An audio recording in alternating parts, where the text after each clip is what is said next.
A free city council that is definitely not democratic. A secret council that serves as the Lord Mayor's inner cabinet. A consul of Zobeck whose priorities are perhaps not where they should be. A man who bears a famous name, whose ancestor's life was preserved by the priests of Ra.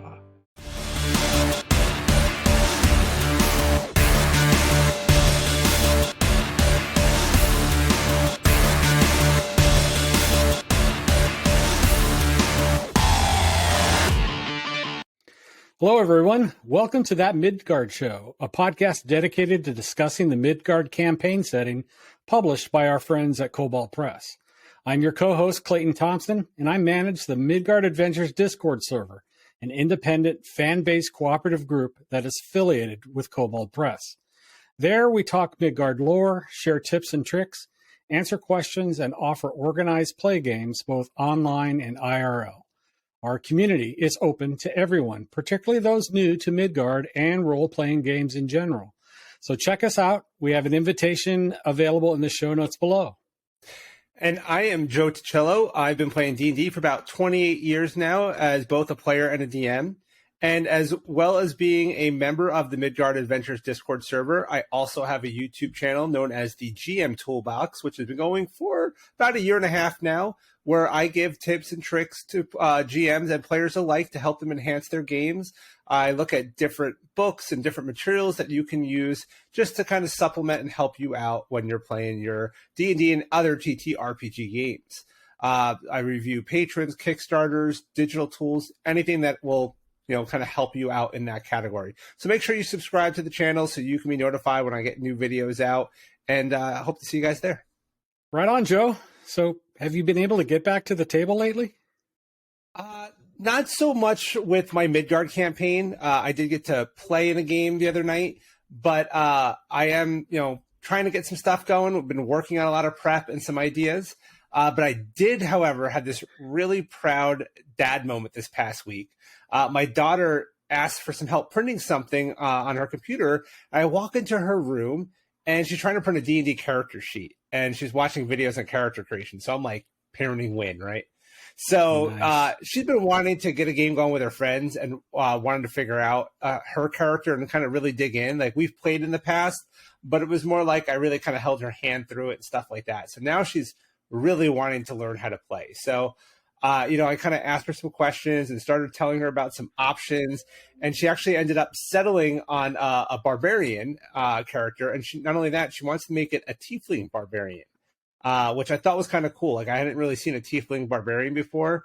And I was just kind of loving that non-traditional approach for, I don't want to call it her first character, but it kind of is her first real character. So it was kind of cool.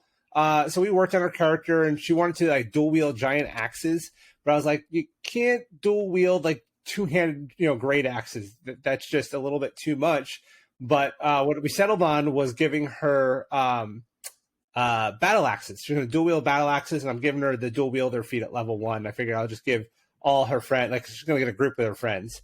So I'll just give them all a free feat at level 1. So I figured that would, kind of work out. Is her tail, does it have a knife at the end? We haven't really settled on too much yet. I was looking, we don't know what subclass she's going to be yet, because there is that thorn one that they have, I think, in Tome Heroes or something. Right. But we'll figure it out. I think she's going to do the winged tiefling, though, so she can get a bit of a flying speed, since most tieflings kind of get casting, and that doesn't really work well with a barbarian. So I think the winged tiefling will be kind of cool, and she can just throw her wings up and fly across the battlefield, and I think it'll be neat. So we'll see how it goes. But the other thing I'm trying to do with her is, and I'm really excited about this, is we're going to get a one-on-one game going.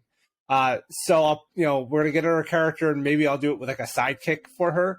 And we're kind of talking about some different things to kind of get it going. And for a one-on-one game, I really wanted something that'd be a lot of fun to play with and role play and still be fun in combat. And we kind of decided to go with a warlock using the patron which is Hunter in the Darkness, which is another one out of Tome Heroes from koboldpress. And she's also going to be a bounty hunter. So it's this whole bounty hunter build that we were doing. and we were talking about backgrounds. There was the trophy hunter background in the Tome of Heroes, but she actually ended up settling on urban bounty hunter.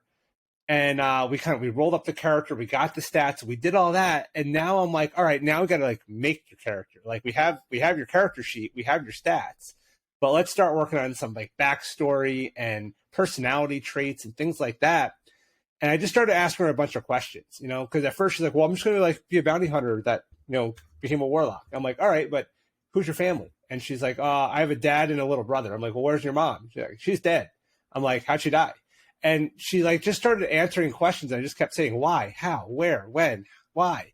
And suddenly she started kind of getting it and filling it out. I'm like, just keep, every time you answer a question, ask another question about it and keep going until it really flushes itself out. And she has this really cool backstory building out now.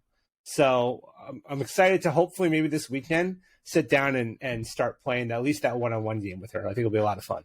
But yeah. How about you? Yeah, things have been great lately. You know, we've gotten some Curse of Strahd Midgard games under our belts.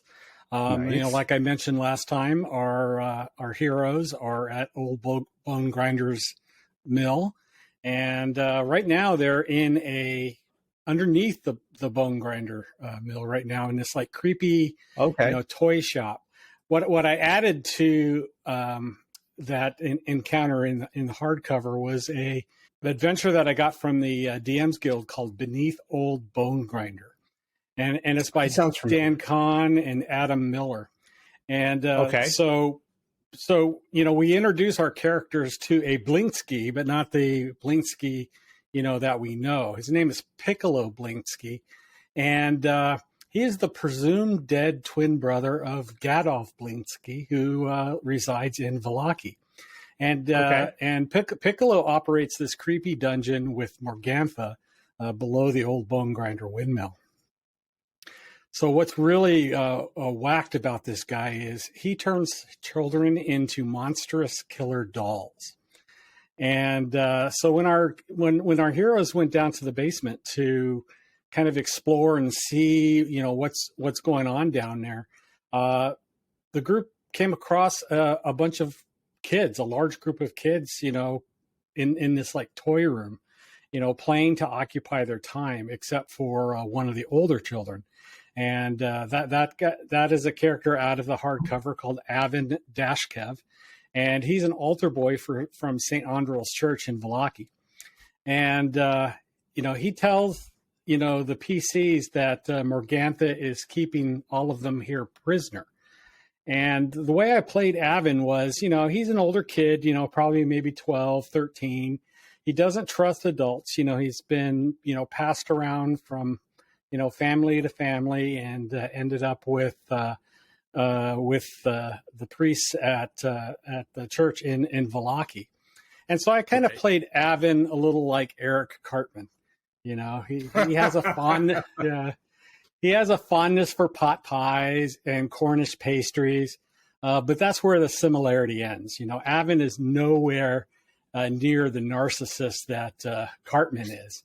And his motivation is to make sure that these kids get back to Vallaki safely.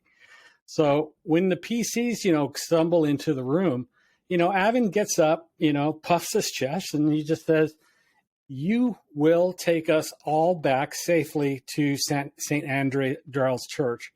And we're not moving from this room until you are ready to lead us safely out of Old Bone Grinder." And of course, you know, the PCs wanted to explore. So I have a couple of DM PCs that I play. One of them is, you know, Irina. Irina, you know, has to kind of be with the party. And then there's another one that I took out of the 3.5 edition called Ashlyn. And she's a paladin of Kors. And so those two decided to you know, hang out, guard the kids, you know, make sure, you know, none of the hags came down to bother them. Also, for me as a GM, one less creature for me to play. Yeah, the rest of the party went ahead and found their way into the doll workshop where Piccolo presides over the dolls, and called carionettes. And they are armed with these silver needles, and they use those as a tool and a weapon. But, at this time, they're using those silver needles to produce more carionette dolls. And Okay. these carionettes are made up of hair and clothing and other parts of the children eaten by hags, because the kind of the lore is that Dark, man. the hags eat the kids, they grind the bones into powder, and make those dream pastries. So yeah, this is definitely X card land. I made sure that the players knew that we're going to get into some really disturbing stuff, and because it's a horror adventure, they kind of went along with it. Didn't get any X cards during the game, but I kind of freaked them out a little bit. Nice. But the large silver needle is one weapon, and when they are fighting, these silver needles have a nerf that works essentially like the Bane spell. So when they hit, the players have to roll a save, and if they fail the save, it's going to impact their movement, slow them down by about 10 feet, and essentially they're under the effect of the Bane spell, so they got to roll a d4 on their attacks or saves and subtract that number from that. Now, here's what's cool about these creatures. They also have this attack called Soul Swap, and just like the description of it, basically the PCs fail a save, and if they do, the souls are swapped. So the soul of the player goes into the doll, and the soul of the doll goes into the player, and that's messed up.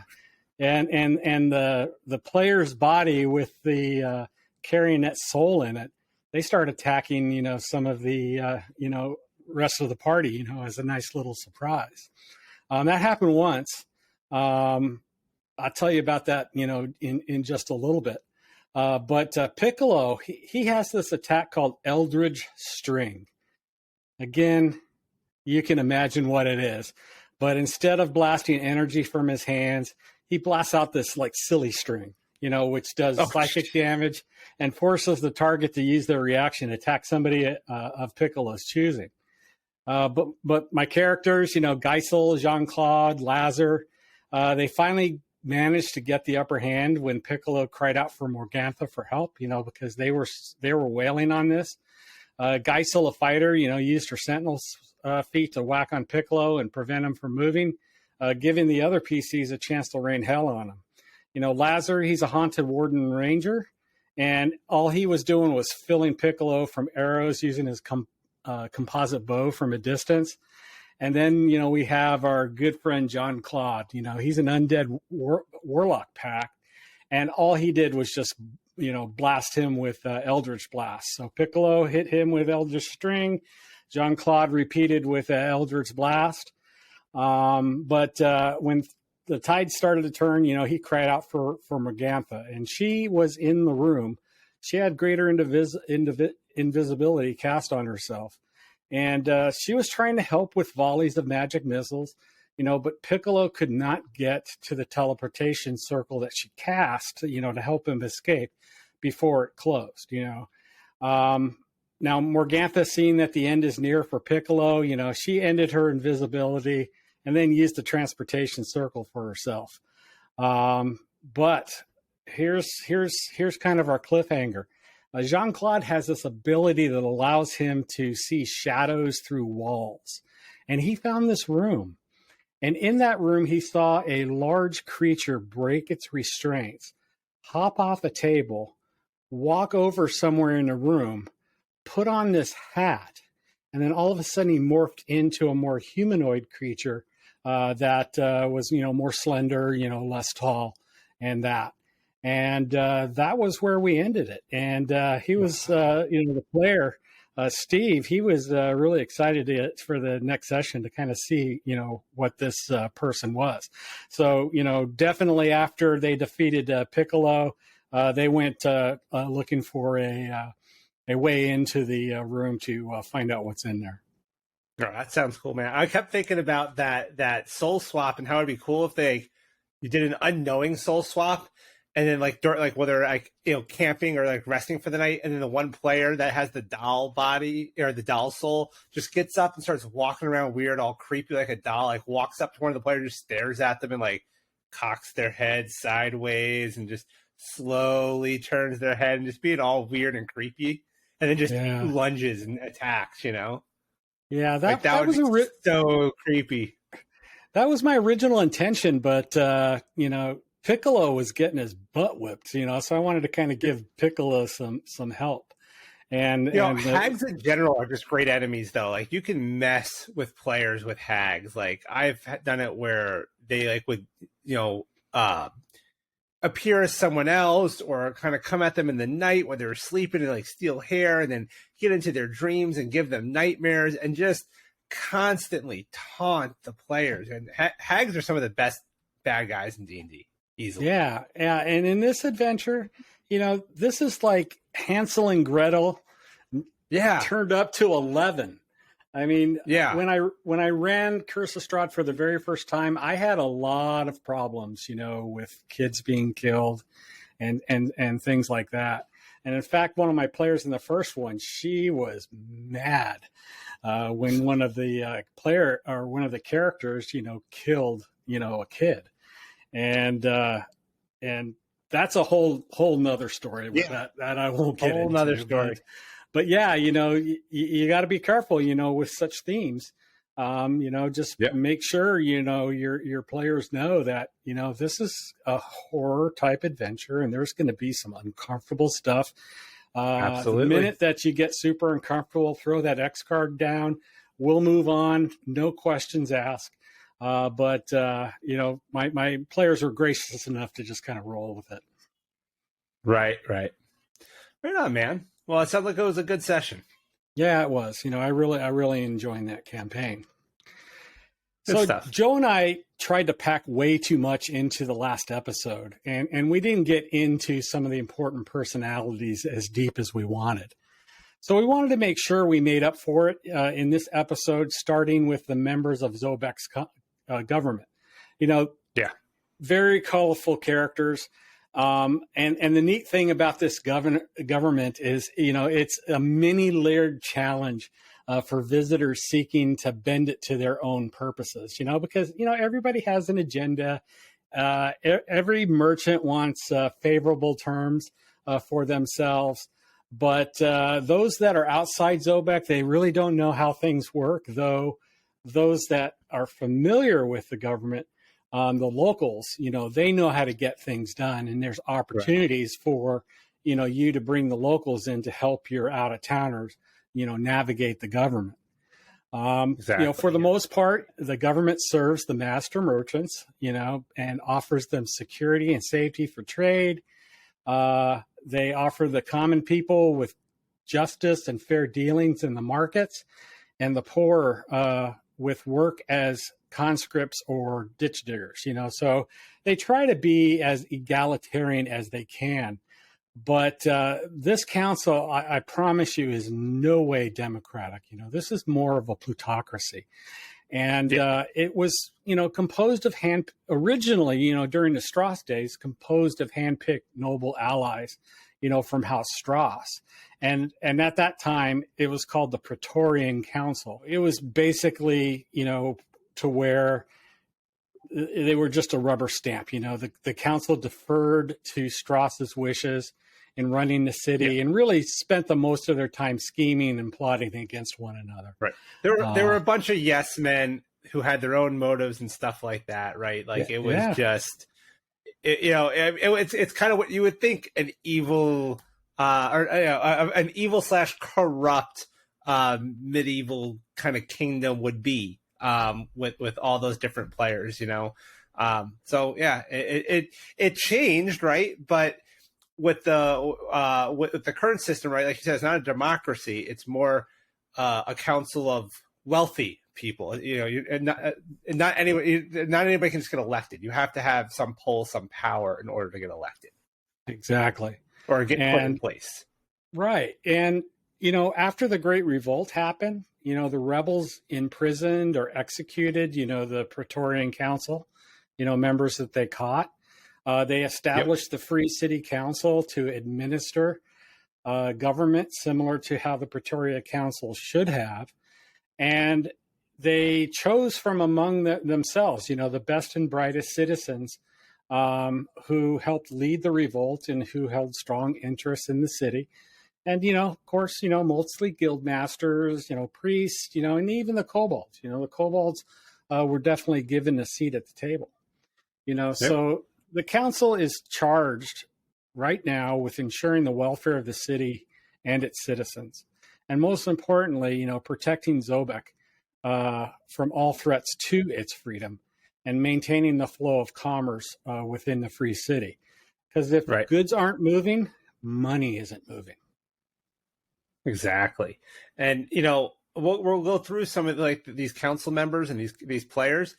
And, these are all detailed in the Zobeck Clockwork City book, or in, if you have the Zobeck Gazetteer book, the Streets of Zobeck. But there's so many story hooks as we kind of go through these, and you get these people's motivations and what kind of makes them tick. And there's a lot of just story elements right there that you can grab from people you can put into your games, you can use as villains or allies or associates of some sort to hook into your story. So there's a lot of good content there for you for your games. So so much content around Zobeck. So Joe, why don't we start with the mayor? So the mayor, there's a Lord Mayor, right? The sitting councils choose the mayor from among their peers, and they serve a 10-year term. Most mayors generally end up holding the position for life. They do 10-year term, 10-year term, 10-year term. They just keep going. But the Lord Mayor oversees the administration of justice by appointing all the judges in Zobeck. So there's a lot of power right there. They establish and provision the army. They appoint all the knight commanders of the Citadel and commanding the Free City's militant orders, except for the Paladins of the Order of the Undying Sun. That's a little bit different. It really predates the city's independence. They were actually around back in the days of the Strass. And they only serve on the condition that their commander answers to no one not of noble blood. So there's a little bit of tension kind of happening there. But in practice, the Order acts as an independent military force. They kind of help protect the Crossroads region in general. But we'll talk more about them later. The current mayor is Mayor Konstantina Olek. What's cool, too, about a lot of these, by the way, I wanted to throw this note in there. A lot of these people that we're going to talk about now have stat blocks associated. So when you look in the Streets of Zobeck book, you'll see that they might reference something like a stat block from Tome of Beast 3 or Tome of Beast 2 that weren't around when the original material was published. So, for instance, the mayor, she is a dwarf merchant captain from Tome of Beast 3. So you can actually get a stat block for a lot of these people. So she's fairly newly chosen mayor. She kind of represents the growing dwarven influence in the city. There's an entire, the gear district of the city is made up predominantly of dwarves. So she, interestingly enough, has sworn to serve a single 10-year term. And over and after that, the previous mayor, which their name was Carillion Gluck. Sorry, Gluck was the last name. Yeah. He was asked to step aside by the Shadow Fae, which he did because he kind of feared for his life. So Konstantina showed a lot of courage in commissioning several efforts to drive the Fae out, or at least kind of limit their influence in the Undercity. And a few of the outlying districts, but there was a big Shadow Fae influence down in kind of the Undercity of Zobeck. So she's been helping to kind of eliminate some of that. She speaks with the Shadow Fae ambassador, so there is a relationship there, but they are not friends by any means. And she has no really affinity for the Shadow Fae in general. So she's not really a big fan of them, but she's being diplomatic. But generally speaking, she is this kind of cheerful, smiling, hardworking woman. She knows every alley. She knows every tavern, every honest and probably, less honest person of influence in Zobeck. She's people who knows people. But she's also extremely shrewd. She's a great businesswoman, and she is not one to put up with, fools or, just people who do dumb stuff. She does not suffer that. But in her prior career, she was a merchant. She was a mule driver, and she would take her mule train or donkeys and stuff like that. And she was really good with them. She was able to take them, almost through anything really, really well. She was, probably well skilled in that kind of handling of them. And she really was, very successful in her trade. As you might expect, she was excellent practice for working with the Zobeck Council and the Praetors. She, has made friends among all of them, hence why they put her in power. She spent about 20 years making a small fortune as like a mule skinner. She led mule trains, up through an area called Obetel Freehold and through Cibitrol into the Iron Crags. So the Iron Crags are kind of where a bunch of the other dwarves live, like the not Zobeck dwarves and the not Northern dwarves. I think they're equivalent to hill dwarves. Is that right? They're kind of equivalent to hill dwarves in a stat block. Yeah, mountain dwarves, hill dwarves. A lot of them are underground. A good analog to the Iron Crags. Think of them as Switzerland, maybe. Yeah, exactly. So when she would do this, though, right, she'd go out with a bunch of grain and timber and brass and gearwork from Zobeck, and she really didn't deal with any bandit attacks going out. But when she came back and she had all the silver and metalwork and gold, that's when the bandits would attack. She'd be bringing all this back to the city to bring to the forges and the shops and mint money and stuff like that. So she dealt with a lot of bandit attacks and stuff like that. And, for the most part, she held her own and she was very successful and very rarely lost a shipment. So she had now she like banditry is kind of one of the things she cares about the most and that she fights against the most. She forged alliances with a bunch of the neighboring kingdoms like the Muratari after Marharati. Sorry, I always say it wrong. They were attacked by the Dragon Empire, and they lost an area called Ilyra. Yep. And so they after that kind of happened, she forged an alliance with them. We'll help you, you help us, kind of thing. And there's actually them and one other kingdom that all kind of formed this three-way alliance that she helped to forge. So very, very successful diplomat, merchant, leader. She's very, very, very well accomplished. She's a great character. Now, have you ever actually used her in your games? Have you ever had a chance to actually bring her into a game and play her or role play her or anything like that? Yeah, a few times actually. She's been in several Zobeck-based adventures I've run, and I've always portrayed her, as your happy-go-lucky Midwesterner.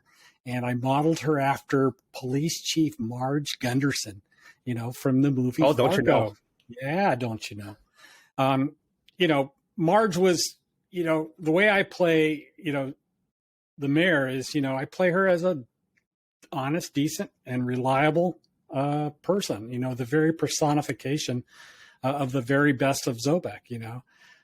She's friendly, kind, willing to hear her out, never gets mad, at least outwardly. And many mistake her friendly demeanor for weakness and assume that she is gullible. But the mayor is far from gullible, and it's a disastrous mistake to even consider that. She's determined, she's immune to intimidation, and she's gifted and great with understanding people. She really knows how to kind of tap into the very best, So like Marge Gunderson, when dealing with unsavory situations, I frequently use the quote from Fargo, there's more to life than a little money, Don't they know that? And here you are. And it's such a beautiful day. Well, I just don't understand it. and that kind of throws the players off a little bit, just to see this, happy-go-lucky dwarfs. Most dwarves, that we play, they're like Klingons. They want to fight and headbutt and stuff like that. But that's definitely not to her. Well, it's funny is when you're reading about the dwarves of Zobeck, you have like the dwarves of the north, like Stannisgard dwarves, right? Those are kind of like your mountain dwarves. Then you have your Ironcrag dwarves, which are more like kind of like your hill dwarves, but still, outdoors hill dwarves. They're all generally those kind of tough, and you always think of dwarves with the Scottish accent and that whole bit, right? And then in Midgard, you even have your desert dwarves, but they always say that the dwarves of Zobeck are different. The dwarves from the north are just completely thrown off by them. The Ironcrags are like, they're not really one of us either, but they sort of are. So I love the idea of making all the dwarves in Zobeck from Minnesota. Just do that whole North Midwestern accent and personality around them. Like, I think that's going to my game. I'm making it canon. Yeah, they totally would rather fish than do anything else. Yeah. I mean, because they're very different. They dress nice. The dwarves in Zobeck are about ring magic and things like that, and their gears and their forges. They're a different breed of dwarf altogether. I feel like they should have their own unique stat block. They don't, but I feel like they should. Yeah, well, I know opportunity for a resourceful GM to do that. Yeah, for sure. Yeah, absolutely. So, So what else? So we have the mayor, right? And now we have the consuls. This is our actual council, right? Yep. So we have, the council is generally descendants from the Great Revolt's leaders, like you said earlier. There's currently about a dozen council members, and they generally serve for life or until they at least receive a silent office when they retire. So Zobeck, like we said, it's not a democracy, right? It's a plutocracy.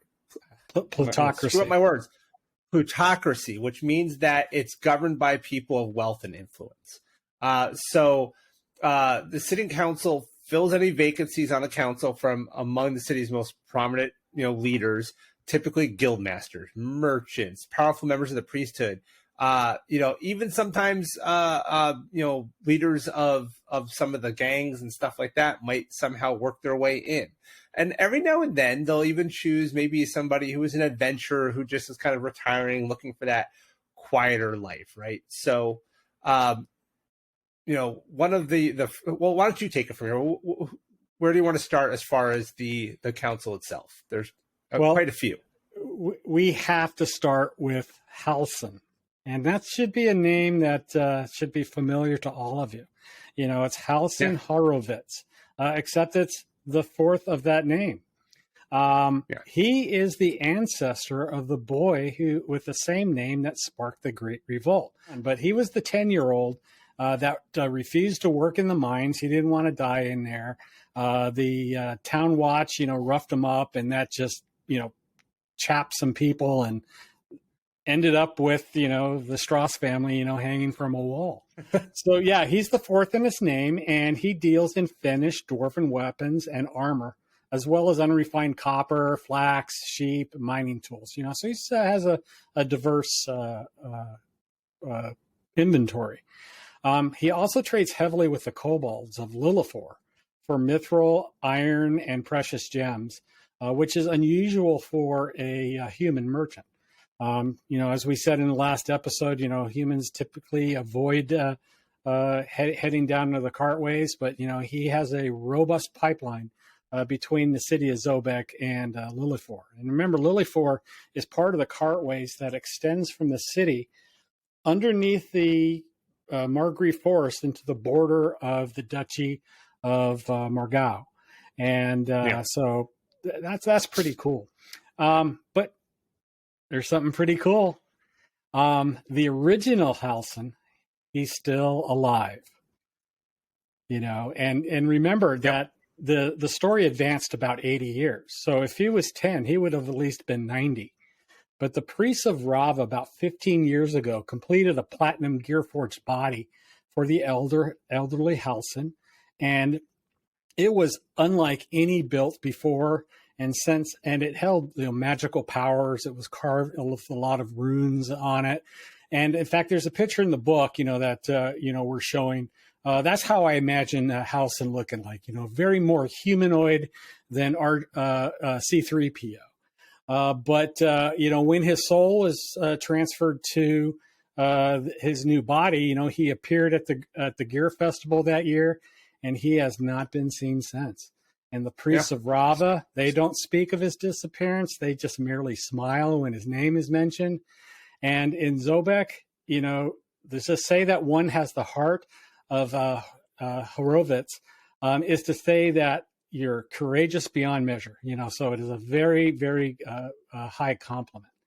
And Halsin's descendants, continue to remain merchants and stalwart supporters of the Free City. But few have sought the prominence of their forebear. They're just perfectly happy, trading.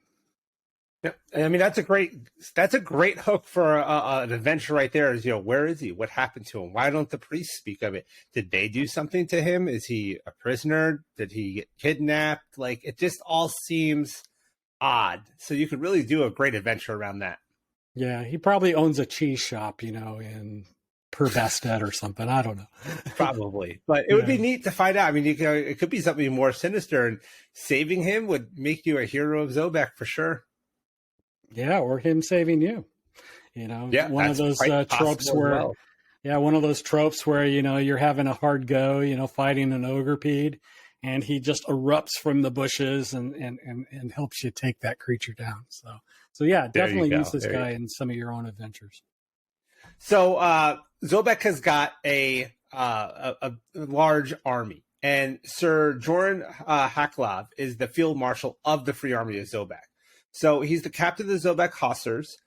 He's a consul, and he's master of the Citadel. And he continues to expand the Hossers and has sent out about a company of like 200 human light infantry to Magdar on the border of the Dragon Empire, because they have been encroaching, and Magdar is one of Zobeck's allies.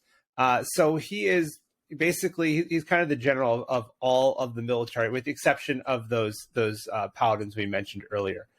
Yeah. He could be an interesting player if you're doing anything military wise in Zobeck. He can come in a lot of handy. Right on. But then you also have one of my favorite characters, I think, in Zobeck is Orlando. He's a guild master at the Arcane Collegium. And he is this kind of older guy. He used to be more of a tinkerer, clockwork kind of guy, and he started dabbling in magic to augment his abilities. And he kind of grew from there and became the guild master of the Arcane Collegium. He has kind of withdrawn from a lot of the Collegium's affairs recently, and he spends a lot of his time with his girlfriend, I guess. Her name is Aldona Sibrahoff. She is what's called a whip-smart sorcerer, and she is from the Runklist Wands, which is, basically this other, I guess it's another city kind of kingdom. It's like a group of Harry Potters. Yeah, I mean it's kind of like Dumbstrong. Or what's the name of the other school in Harry Potter? The one and when they have the Triwitcher, it's kind of like that other school. So it's like we're friendly, but do we trust them completely? Like it's kind of one of those things. So his enemies kind of gossip about his lack of attention in Zobeck. His friends seem kind of pleased that he's found an equal in arcane manners, but he's this kind of older man. He's got a lot of miles under the belt. He doesn't really care much about his appearance anymore. He has this kind of sharp, alert look about him, but he wears this long wizard robe. It's a bit tattered on the hem and the sleeves. He has this bandolier that he wears with like his potions, and it's this elegantly carved quarterstaff in one hand. I kind of picture him, I don't know, kind of, intelligent yet absent-minded, kind of like he's got his mind on too many things at once all the time. Is kind of how I kind of picture him, but very friendly.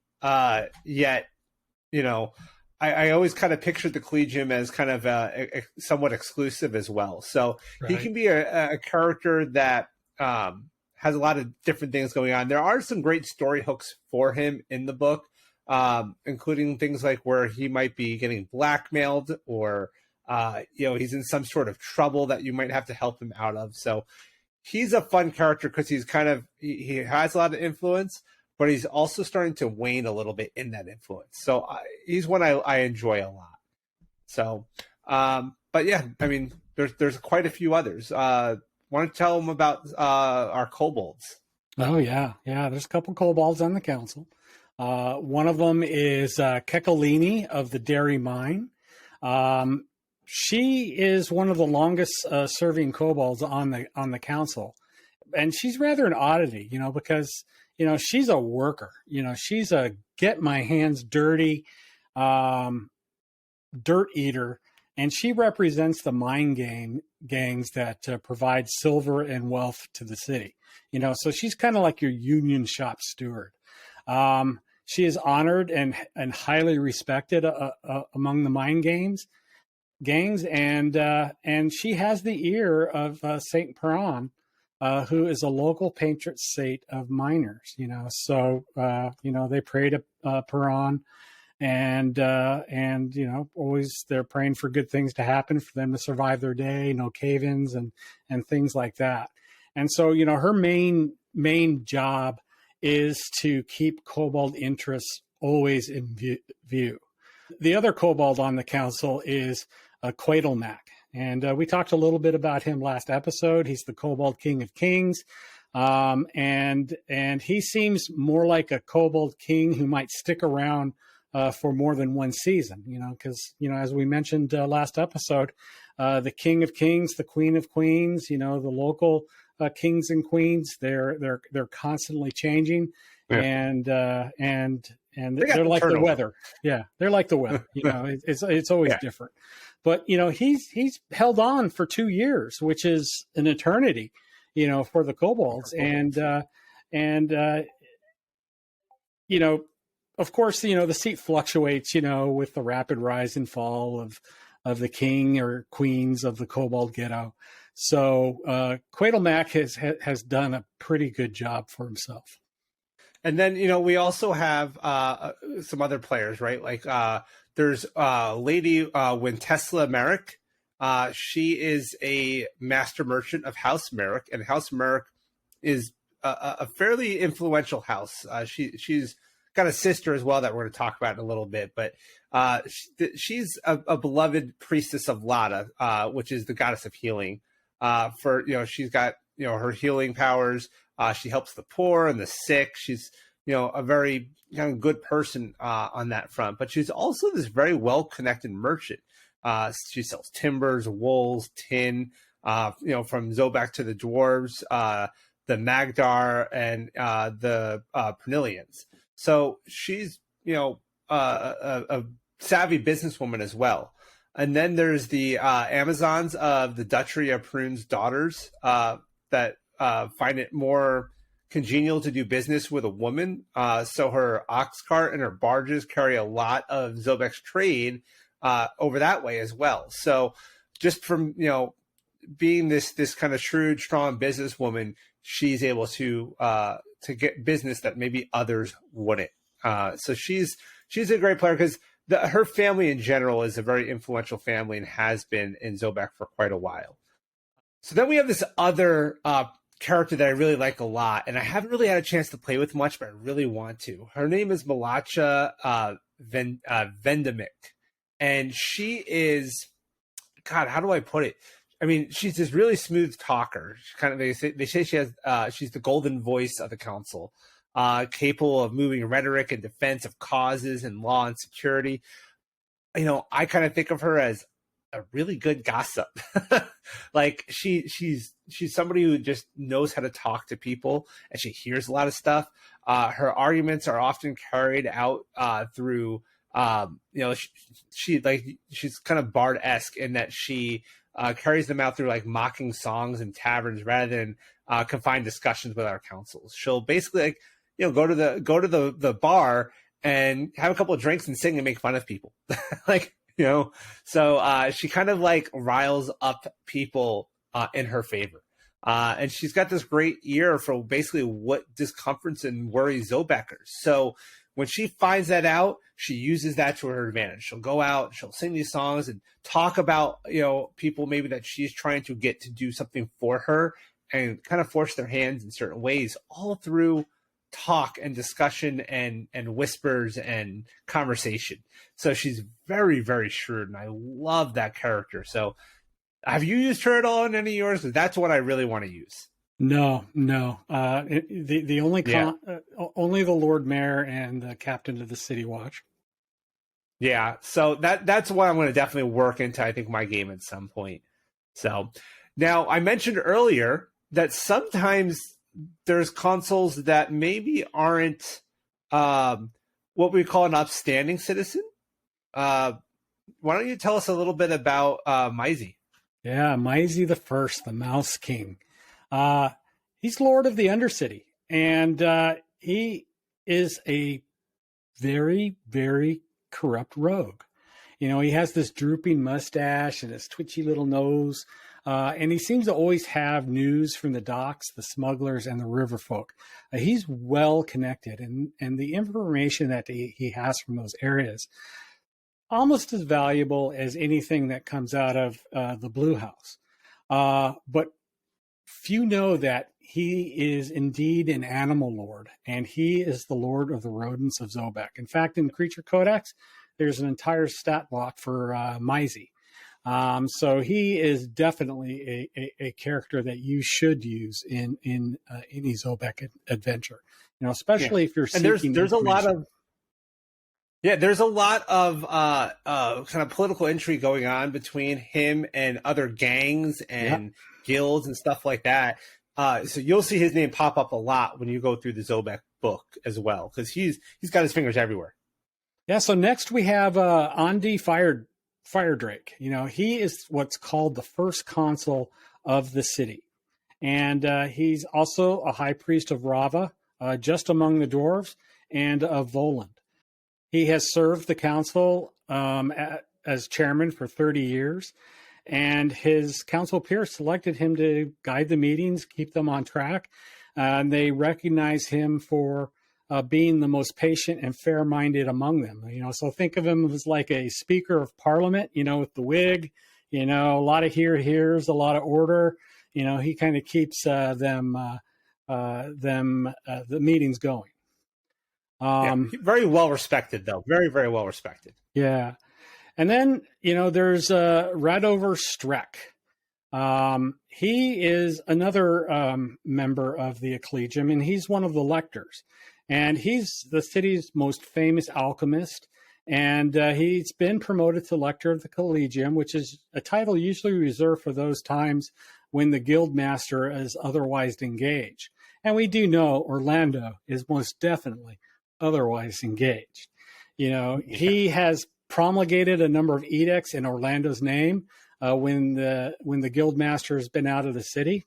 It's mostly out of the city. In addition, he seems to be investigating the alchemical properties of shadow with help from a handsome young Shadow Fae apprentice named Frost. He does enjoy occasional visits from dust goblins bringing needful items from Milan and the Goblin Waste. So, when he's not in the council, he's definitely at the Collegium in his lab, mixing up whatever concoction you can imagine. So, and then we have one final console, right? This is Selena Harbeck. So she is guild mistress of the Weavers Guild. So what's cool about her is, first off, she keeps the Weavers Guild very disciplined and extremely productive. And they build these clockwork weaving spiders to create cloth and tapestries at an incredible rate that nobody can match. And then Selena opens the guild hall each day with a prayer to Rava. And she's on excellent terms with Council Horowitz, which we mentioned very first one we talked about, but also with Lady Merrick and her principal suppliers of raw wool and flax. So she kind of keeps on good terms with the people who are going to provide her the materials she needs. And then, the guild tapestries that they create are especially popular in Bemia and the Seven Cities. And she kind of visits those places on like these extended business tours and kind of as an unofficial envoy of Zobeck's interests in the South and the West. So another kind of interesting character. I don't really see her as a corrupt person or a good person. She seems to be just very business oriented person, right? So very, very, very interesting one. So that's kind of our console. But after our console, we've got what's called the Praetors. And this is basically like a secret council. And they serve as the Lord Mayor's inner cabinet. They kind of have their eyes and ears and hands all throughout the city, right? They act as kind of the Zobeck secret police network, indirectly kind of controlling the city's internal and external spies, the jailers, tax collectors, all that kind of stuff. The number of Praetors never exceeds 5, could be less, but never exceeds 5. And sometimes consuls are also Praetors. So keep that in mind, but we don't know who the Praetors are. Their identities always remain secret, right? And there's a lot of one. There's one, right? Yeah. A lot of people suspect this person's one or this person's one. No one really knows, but there is a kind of strong ties between the Order of the Griffinites and the Praetors. But like you said, there is one, right? And that's Lady Fenelmerich, who super cool character because she's the Praetor of the Blue House, which we've mentioned the Blue House a few times, right? But we haven't really dove into it, and we'll kind of dive into that here because it's kind of a cool place. But she's the only Praetor that's publicly out. So kind of help me out with the Blue House a little bit. Like I've dealt with the Blue House a little bit in my adventures now, but she's been serving the city for about 3 decades. She is this kind of older woman. Yeah. She's this elegant woman who likes to dress up and go out, but yet she's got scars on her face. She's been in battles. She's almost like, if you think of some of the cool like action spy movies where the woman's always like dressed up elegant, but then goes and kicks a bunch of ass. That's kind of her. She is kind of graying. She's got these scars on her face. She, like I said, she likes to dress extravagantly. She likes to go to parties, and all that. But she's, like I said, the head of the Blue House, which is the headquarters of the secret police. She's all out there, right? She's a diplomat, a spy. She's kind of like the spider from Game of Thrones in a way. So yeah, she's all about glamour and extravagance, but on the other side, she's this conspicuous woman that's subtle and efficient. She's an assassin. I mean, she's awesome. She is the most connected Zobecker you can imagine. Her spies extend all over Midgard. Yeah, and I mentioned before how my party's about to start playing Everyone Lies, which is in the Zobeck Clockwork book. It's a great entry-level adventure, and she plays a part in that adventure. So another great reason to play that, to introduce your party to the city, because she's such a cool character. Yeah, and she's the older sister to Wintesla, who is one of the consulars. Yeah. What do you say we hop into some cool creatures? Yeah. What do you got, Joe? So this one is really fun. I got this one. Well, you know what? Let me set it up for you guys. Because you did such a great job last time setting the mood. I decided I'm going to do it this time. So right on. Picture this, if you will. After a long and treacherous hike up a mountain, you finally see the lair of your quarry. A large opening marks the dragon's lair. Cautiously, you approach as quiet as you can and peer into the large cave opening and glance around. It's dark and cold, and the cave extends deep into the mountain. You make your way in, weapons at the ready. You follow a large tunnel back, and as you round the bend, you stop. You see there on the ground just feet in front of you a small dragon. It takes a moment to realize it's not moving, and another to see the shining glint of gold on its head. That's odd. You weren't really looking for a metallic dragon, but a cave dragon. Then you see this is the dragon you were seeking, but its head and upper body, as well as the one wing, is totally encased in gold.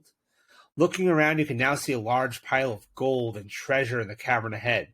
You begin to approach, still cautious but optimistic that at least the dragon is dead. Then you see the treasure itself move. As the coins spill and slot to the side, a large dragon-like creature but without wings emerges from the horde. Its eyes glowing red and its mouth gaped open with molten gold dripping down like saliva. Ooh. Visitors, it says in a slow, breathy voice. Come for the dragon's treasure, but you are too late. It's mine now. I offer you this one chance to leave peacefully or suffer the same fate as your friend there, it says, motioning to the dead dragon. Realizing that this may not be a fight you want to look at, you might not want to take on, you look at each of your party members and you begin to back away. But, of course, the rogue of the party spots a few stray coins and a golden goblet on the ground near the wall and attempts to snag them up quickly. After all, why leave here empty-handed? And then you take a few steps towards the exit. This golden drake speaks again. Thieves, you will suffer! And it begins to charge. You roll for initiative. Woohoo! So this is a horde drake. So these are generally kind of a lazy creature and just kind of spend their days lying on their huge mounds of copper and silver and gold. And they rarely leave their lair. They're a very greedy and meticulously clean, where they're cleaning their scales to like this polished gleam that matches the gold of their treasure. They often attack smaller dragons to steal their treasure and take over their lairs. And generally, like I said, they're docile creatures, and they're actually open to conversation with visitors. However, they kind of like guard their hordes jealously, and they will not only attack but hunt down anyone who takes even a small bit of their treasure. They will never give up on hunting that prey. So really fun creature, right? And this creature generally can be found in Tome of Beast 2. It's on page 122. It's this CR8 creature. However, this is the cool part. There's a blog post on koboldpress. I think we could probably put the link to that in the show notes. And it's this article about how you could take this creature and make it into something that's more like a phased fight. And then that ups the whole thing to more of a CR9 encounter. But normally, your normal version out of the Tome of Beast, it's got 142 hit points. It has multi-attack with 1 bite, 2 claw attacks, and a breath weapon known as Midas Breath, as in kind of like King Midas. And that will generally recharge on a 5 or 6. Awesome. It's a 30-foot cone, molten gold. You got to do a DC 16 dex save, and on a failed save, you're taking 8d8 fire damage. And then gold will actually cling to you if you fail and slow you down to half speed. If you pass, you just take half damage. So that's kind of your basic version, right? But if we were to do this as a phased fight, a few things change. So it would be a 3-phased fight, and that kind of represents his unfolding reactions to trespassers. First cautious, then aggressive, and then they get desperate. So in each phase, he would have about 52 hit points. So whenever you do at least 52 points of damage, you would start the next phase. If it happens to that you did 55, those 3 points carry over and subtract off his next phase. But phase 1, most of the claw bites, that all stays, the multi-attack stays. But his breath weapon changes to something called repulsive breath, where you basically, you can only use this once per short rest. There's no recharge or anything like that on it. It's a 30-foot cone. Instead of the dex save, it's a DC 16 con save. And on fail, you'll take only 48 fire damage, but you're pushed back 15 feet. And on success, it's just half damage. But he also gains a reaction called tail slap. So if he gets hit, if you're doing a ranged attack against him within 60 feet, he can slap his tail at the treasure and flip a bunch of coins and stuff at you, imposing disadvantage on the attack.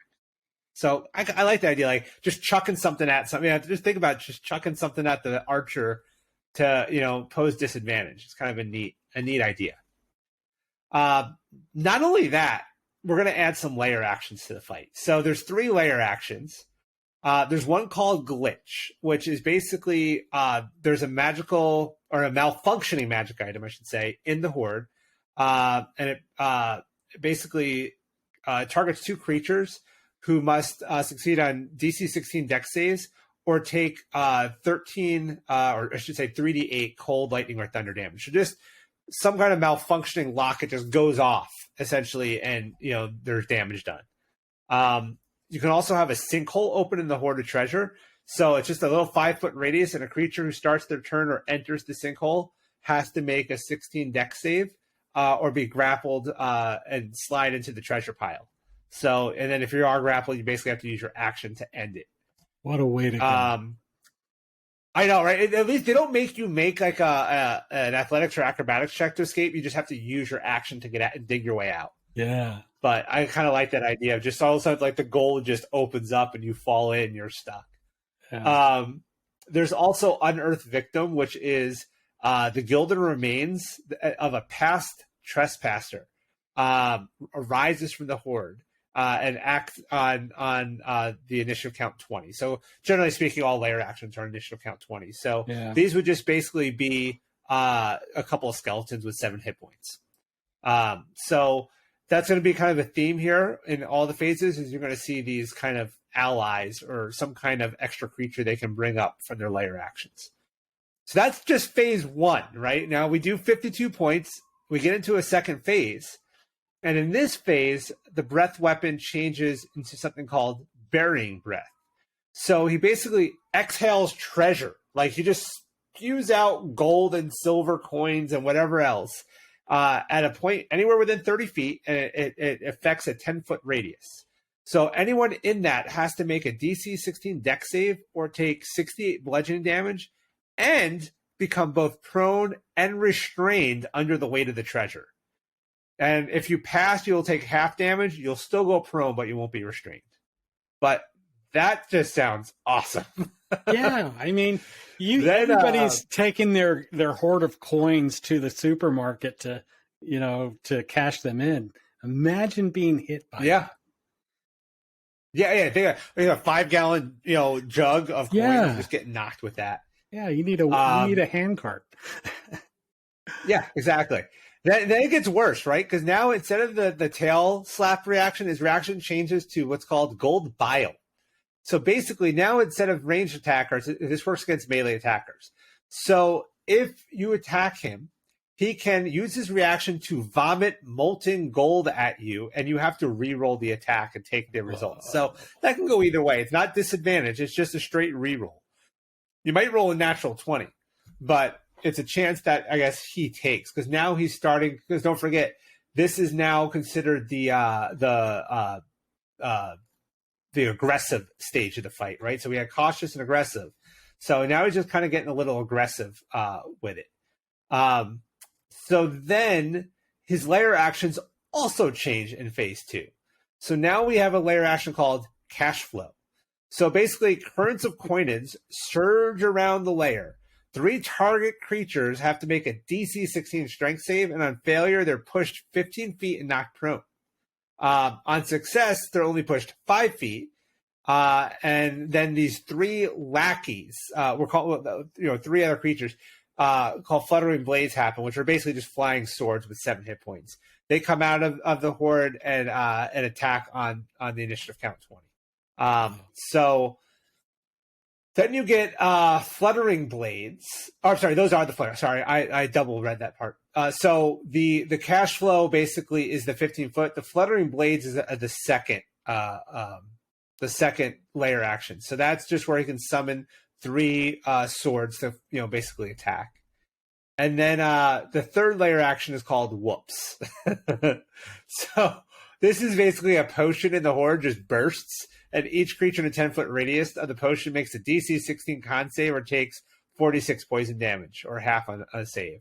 So just imagine, like, on this Horde of gold, you're fighting, and you just hear a crunch of glass as you stepped on some potion, and it just bursts on you. Yeah. So that's phase 2. Now, phase 3, the final phase, this kind of brings him back to more of his normal stat block, with a few exceptions. So the last phase, which is our desperate phase, now he's getting desperate. He's down to 52 or less hit points. So he gets his Midas Breath this time. So that was the one that I mentioned. He basically shoots out molten gold, And, if you get hit, you take damage, plus you're covered in gold and your speed's reduced. However, there's no more recharge on it. He only gets it once per short rest. So if they do flee and come back, these breath weapons would reset. Excuse me. So he also gets a bonus action now. He hasn't had a bonus action yet. So he's going to get a bonus action called Healing Treat, which does recharge on a 5 or 6. And this lets him recover 1d10 plus 5 hit points for basically eating a mouthful of gems from his horde. So a little bit of healing going on.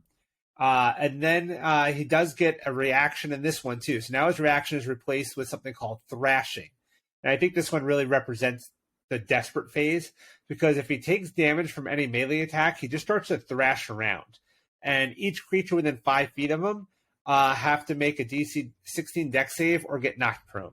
So not too bad, right? But the thing is, you get knocked prone. If he goes before you do and you're still on the ground, he's going to have advantage on his attacks. So keep that in mind. And then his layer actions are going to change again. He's going to have one called Molten Weapons, which is basically melted gold coats the Drake's allies, adding 2d6 fire damage to their melee attacks until the next layer action. And then he gets Molten Pools, so a 10-foot radius area becomes difficult terrain and deals 2d6 fire damage to each creature starting their turn and moving through that area. So I kind of picture the gold starting to melt into these molten pools of gold. And then finally he gets one called Weaponized Greed, which this kind of goes with that Molten Weapons one, because he's going to get 1d4 lackeys, which are going to be Greed Swarms with 7 hit points without the Gather feature.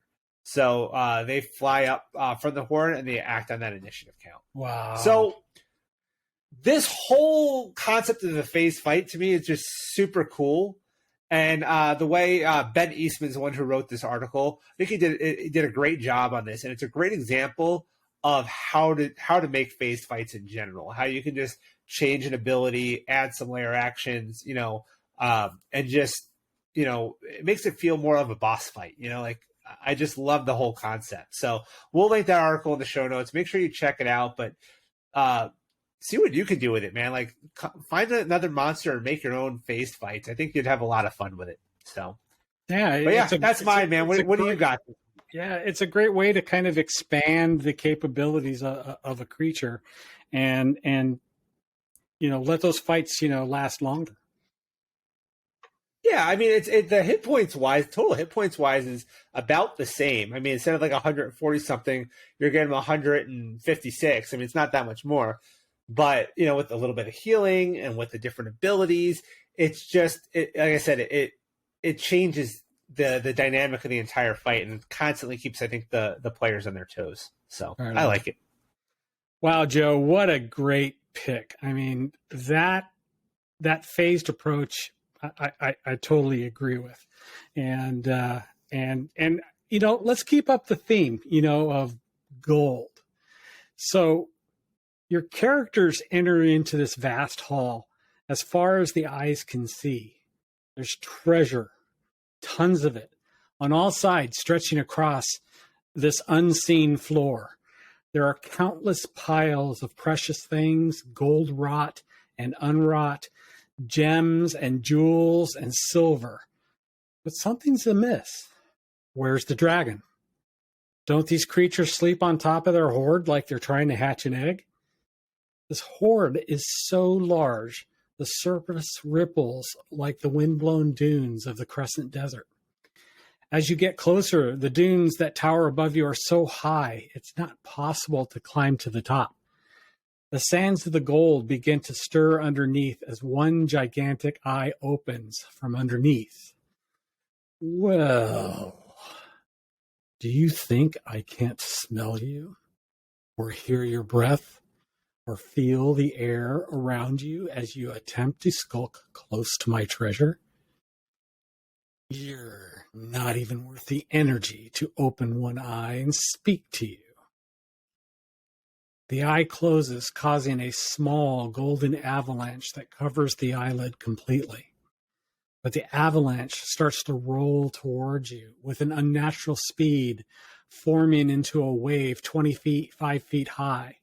As the top of the wave curls above you, it forms into the shape of a skull, supported by a tidal wave of riches preparing to crash down upon you with the sheer weight of fortune. Roll for initiative.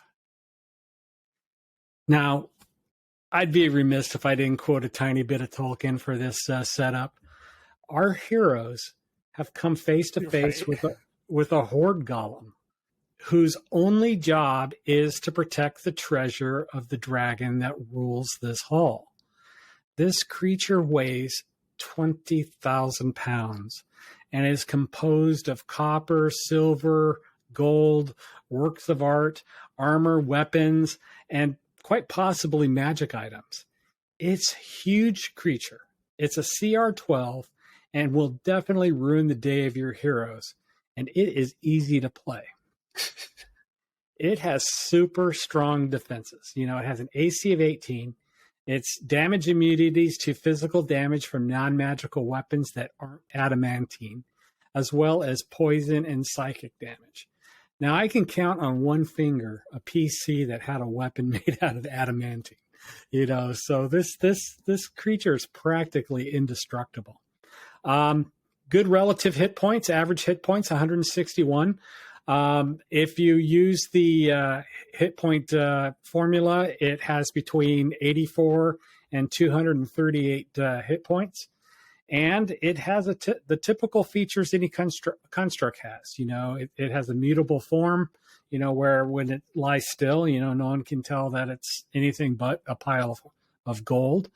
And it's magic resistance, and all of its attacks are magical.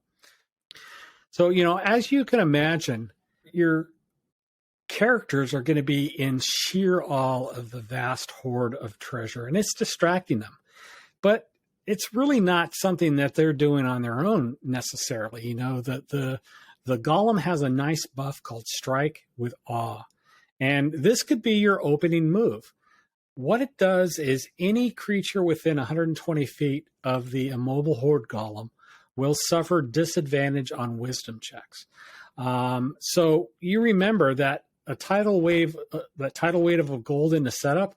You know, imagine your hero standing there saying, "Whoa," as a ton of treasure slams upon them. And this creature is fast and hits very hard. It has 40 feet of movement. It's going to be hard to outrun a tidal wave of gold. It has 2 slam attacks that do 60, 10 plus 6 damage. That's 39 on average. And so after their moves, you know, they're potentially dealing 68 points of damage on the creatures they're attacking. But wait, there's more. It has another rechargeable action called Thieving Whirlwind. And the Horde Golem kind of transforms into a tornado, a whirlwind. It's 20 feet radius, and all of the treasure in it is this tornado. And in this form, it has immunity to all slashing and piercing damage, and it can enter the creature space and stop there. Every creature in the space, you know, of the whirlwind must make a DC 17 dex save, and that's a pretty high save rate. Yeah. And then on failure, the target takes another 60-10, you know, of damage. And the whirlwind removes the most valuable visible item on the target, including wielded items. But it won't take your armor. So if your character has this magical sword that they just love, you know, that whirlwind will suck it up. So another way to piss your players off. You know. I know. Yeah. It's a great creature too, because it's what is it, CR12, and it's really, like you said, it's a very simple creature to play. It's got the 2 slam attacks and the whirlwind attack. It's more about, I think, the surprise with this guy, right? Because you know you're not going to really notice him when he's not moving because of that strike with awe, and he just, you know, you're dealing just with the 2 slam attacks, you're dealing 78 points of damage a round. Oh yeah, that's brutal. This is with a creature plus 10 to attack. Yeah, this creature you want to play against very high level characters. I mean, any PC that's dumb enough to sneak into a dragon horde better darn well be tier 4. That's by the way, if they do defeat it, now the dragon's just going to come out. right. Then you got to deal with that dragon, but it's just the opening fight. Right. But the golem can remain in that whirlwind form for 3 rounds or transform back into its normal form on any of its turns. It is rechargeable. You got to roll a 5 or 6 on the D6 before you can play it again. But can you say TPK? I mean, yeah, for sure. Sure. Like I said, even if you defeat it, right? That where's my magic sword now? Like, where'd it go? I have to find it and bury it in gold, and then here comes the dragon. Yeah. Like, ouch. Yeah. So that's how brutal. do you play it? Well, think of it as the Hulk. Hulk will break Metal Man open like tin can. Metal Man thinks he's stronger than Hulk. Metal Man wrong. Any last words? Judy God. Yeah. So start off with the Theban Whirlwind and hit multiple PCs, Go for those squishy guys that like to rain hell upon your monsters at range. And what about its resistances? First of all, you have to have an adamantine weapon, or it's not going to do any damage. And then it has the usual, poison resistance and things, or poison immunity. So, I mean, this is the creature that you're going to take a few whacks at, learn that you did nothing to it, unless you have an adamantine weapon, or a magical weapon. Magical weapons always work. And then it's just peace out. Rip out of your hand. Here. Yeah. There are some options to this. You may want to play this creature, at a smaller scale, to where they're in a small horde of a drake or a young dragon or something like that. Both our monsters could be together. Like the horde drake could have that as the first part of the fight. Oh, that's a great idea. Yeah. Yeah. So that would be brutal. Mike Wellham wrote an article on the koboldpress blog about this creature. And what he did was he offered a couple of options for this. He kind of took the one printed in the book as the middle of the road, and that's still a very powerful creature. So he offers a stat block for a lesser horde golem and a greater horde golem. So you're going for the lesser. You're going down to a CR8. It has all of the same features and actions that the regular version has.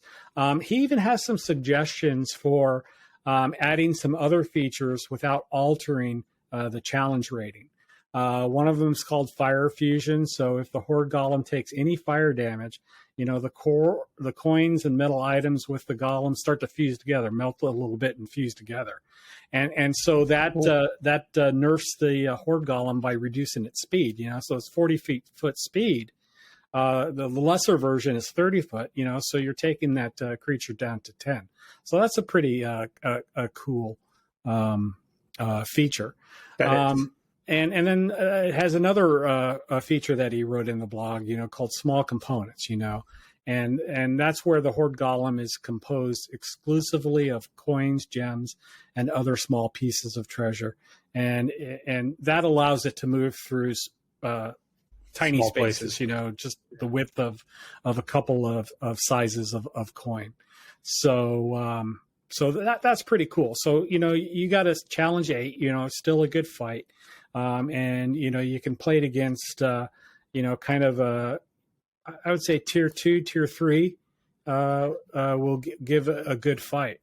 But then if you got, if you're running a 20th level campaign, you got the greater Horde Golem, that's amped up to a challenge rating 18, and it is just death personified, everything is amped I up. feel like I want to take that CR18 and turn that into a phased fight like we talked about with mine. Exactly. And that would be epic. Check it out. We'll include a link to the article as well in the show notes down below. But a couple of last thoughts on this thing. It does the blog article does include some magic items and some spells that you can drop in the Horde itself, and I do encourage you to check them out. See what you can do with them. Yeah.